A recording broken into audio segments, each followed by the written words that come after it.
Di sebuah ruangan, tampak seorang pria bernama Kenji sedang melakukan percobaan bunuh.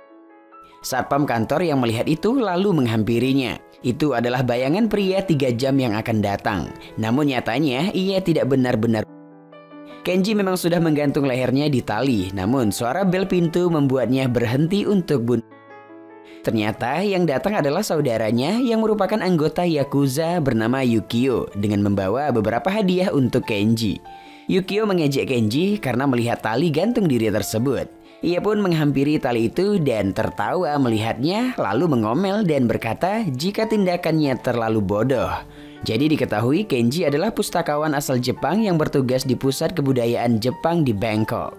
Ia tinggal sendirian. Kenji yang gemar menyendiri ini menjadi depresi. Pasalnya, di balik sifat pendiam dan kesederhanaannya, Kenji ternyata menyimpan tabir yang tidak diketahui banyak orang. Ia mempunyai masa lalu yang kompleks yang membuat dirinya mengontrol kehidupannya sekarang dengan gaya hidup seorang pengidap OCD.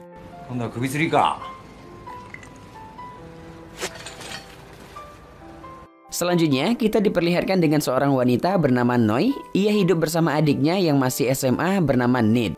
Malam harinya, di bar, Yukio menikmati minuman bersama gadis-gadis yang menemaninya. Di tempat lain, Kenji yang sedang melihat buku-buku di perpustakaan dihampiri oleh gadis centil yang merupakan rekan kerjanya, lalu merayu Kenji untuk makan sushi bersama.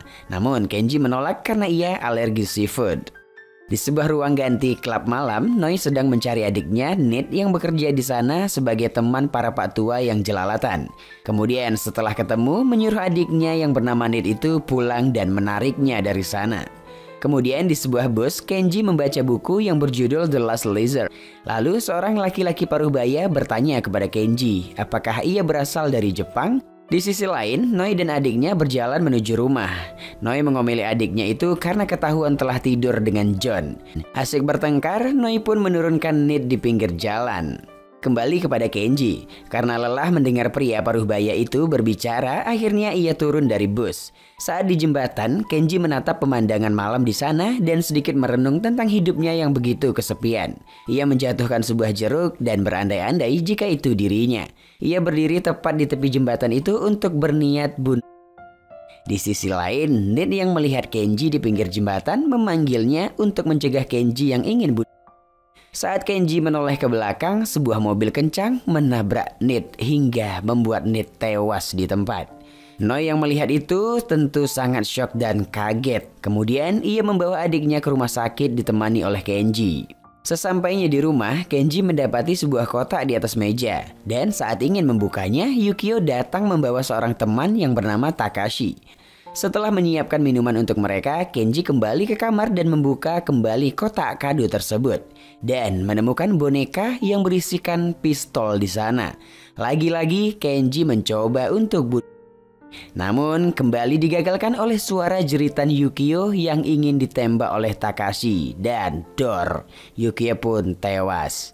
Dan saat Takashi ingin membunuh Kenji, dengan sigap malah ialah yang terbunuh. Kenji pun membersihkan sisa darah yang berceceran di mana-mana.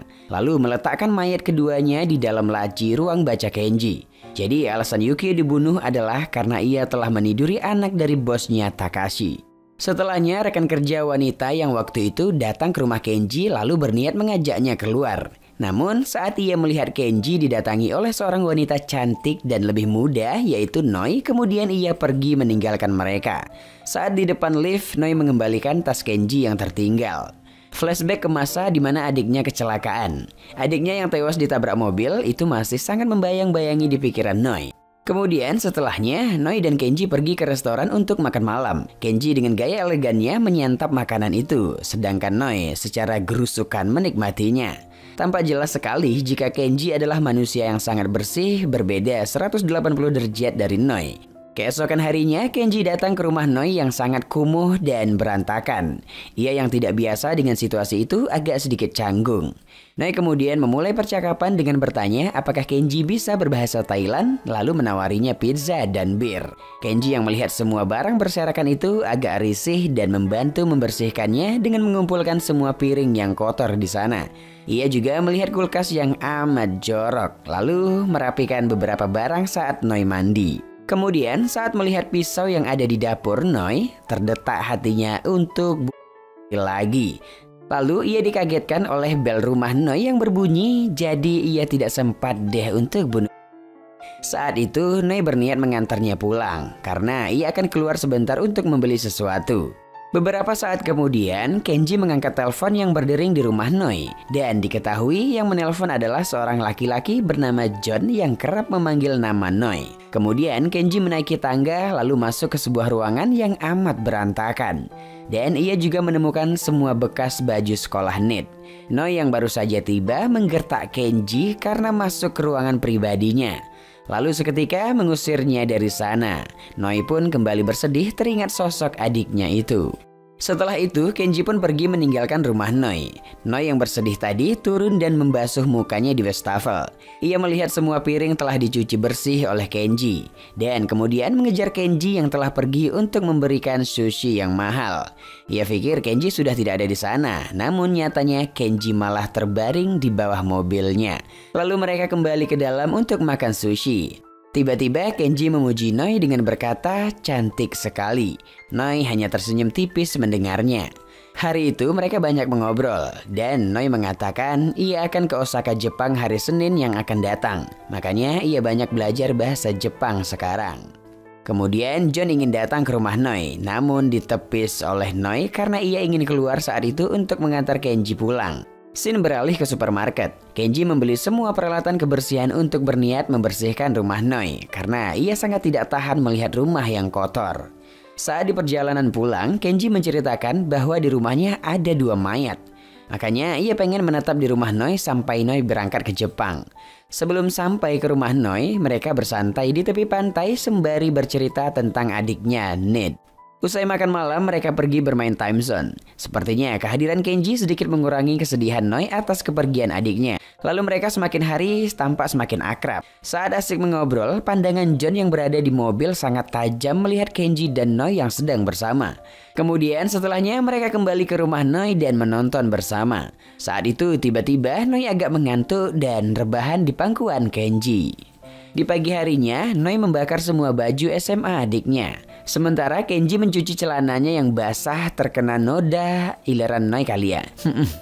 Seketika dering telepon berbunyi. Lagi-lagi John menelpon Noi dan menghampirinya ke rumah Noi. Setibanya di rumah Noi, di sana ia memukul Noi secara kasar bahkan mencambuknya dengan ikat pinggang. Kenji datang lalu menyelamatkan Noi. Setelah itu Kenji dan Noi sarapan. Noi masih saja menggunakan seragam SMA. Noi kemudian pengen meninggalkan mobil untuk Kenji karena ia akan ke Jepang dan juga memberikan SIM-nya kepada Kenji. Keesokan harinya, hari di mana Noi akan berangkat ke Jepang. Noi mengunci rumahnya dan pergi bersama Kenji ke airport. Sebelum sampai, mereka duduk di sebuah danau. Kenji memberikan hadiah kenang-kenangan kepada Noi, yaitu sebuah kalung yang memiliki kotak penyimpan versi kecil.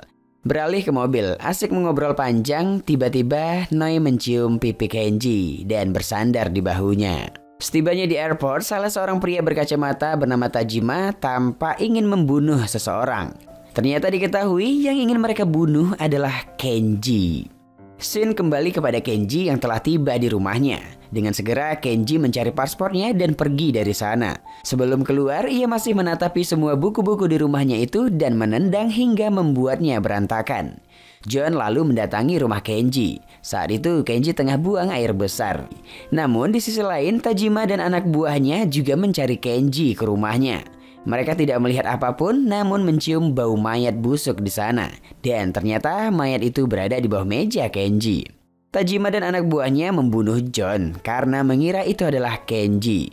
Kenji yang telah usai buang air besar takut untuk menyiramnya karena tidak ingin menimbulkan suara yang akan membuat mereka curiga jika Kenji masih hidup. Dan mereka gagal membunuh Kenji sebab ia berhasil melarikan diri dari sana lewat jendela. Kemudian beralih ke sebuah kantor polisi, di mana Kenji telah tertangkap dan sedang dalam tahap interogasi kepolisian. Beberapa tahun kemudian, Noi yang sudah menetap di Jepang mengubah gaya rambutnya dan kini ia pun sudah bekerja di restoran. Sesampainya Noi di kos-kosannya, rekannya menyampaikan bahwa ada seseorang yang sedang mencarinya. Di sana Noi melihat tas Kenji di atas kursi dan mengira yang datang adalah Kenji. Sementara di sisi lain Kenji masih diborgol dan masih dalam tahanan kepolisian. Yap, dengan begitu cerita pun tamat. Last Life in the Universe adalah sebuah film Thailand arahan sutradara Phanek Ratanaruang yang diedarkan tahun 2003 silam. Film ini memiliki aspek tribahasa. Kedua tokoh utama berkomunikasi dalam 3 bahasa Thailand, Jepang, dan Inggris. Film ini dibintangi oleh Tadanobu Asano sebagai Kenji, Shinita Bonyatsak sebagai Noi.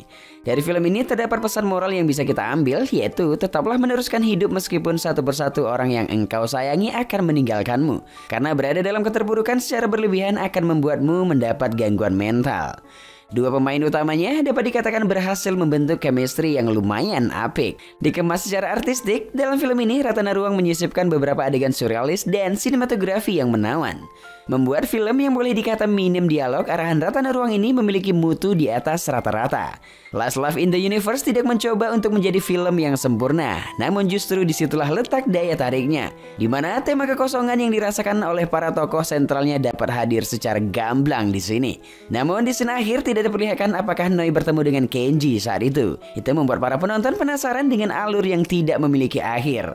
Dan masuk pada penilaian, Biro Perfilman UBR Media memberikan rating film Last Life in the Universe 7,5. Like dan share ke teman-teman tersayangmu agar mereka juga ikutan tahu update film-film menarik ini. Dan jangan lupa subscribe channel UBR Enthusiast. Khop Kun Kap, bye bye.